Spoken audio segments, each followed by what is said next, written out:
GP organisations have warned a Holyrood committee there's a real risk of a staff exodus if assisted dying is introduced. They claim it would be due to the moral distress and potentially increased workload for doctors.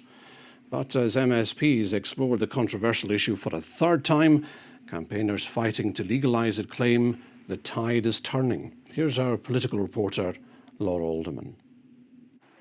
Public opinion is definitely changing. It will happen. Victoria's come to Holyrood today to deliver what would have been her mum Heather's dying wish for a peaceful and pain-free death. The reality was nothing like this.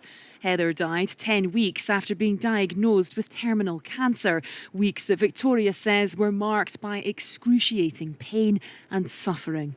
Heather even asked her daughters to help take her life. The fact that the palliative care, as much as that worked for a bit, it didn't work at the end. So that's where assisted dying would have came in, and it would have gave us time to spend with our mum, in a dignified way. And she wouldn't have suffered as much. So it was really traumatic for her and for us.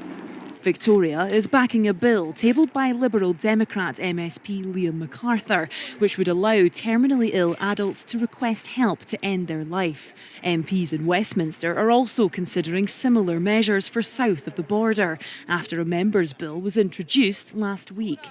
No two assisted dying laws anywhere in the world are exactly the same, but I'm confident that with health and care devolved to Scotland, that it's right and proper that the Scottish Parliament take a view on what's the right approach here in Scotland. While those with personal experience gathered outside Holyrood, inside those who'd be delivering an assisted dying programme if passed gave their views. GPs, I think, are worried about being caught in the middle in this process. 55% of GPs say that they're struggling with their workload, so we run the risk of losing members of staff if we're not careful about how we implement this if it goes ahead.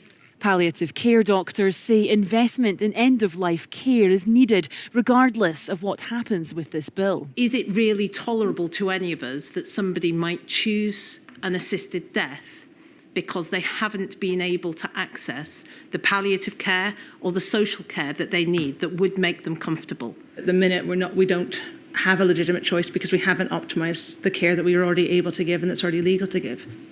And I think that until that's done, choosing to change the law to allow for people to have an assisted death is a false choice.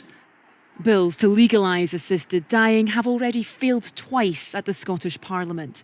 MSPs will continue to scrutinise this latest attempt on what is a deeply complex moral and ethical issue. Laura Alderman, STV News.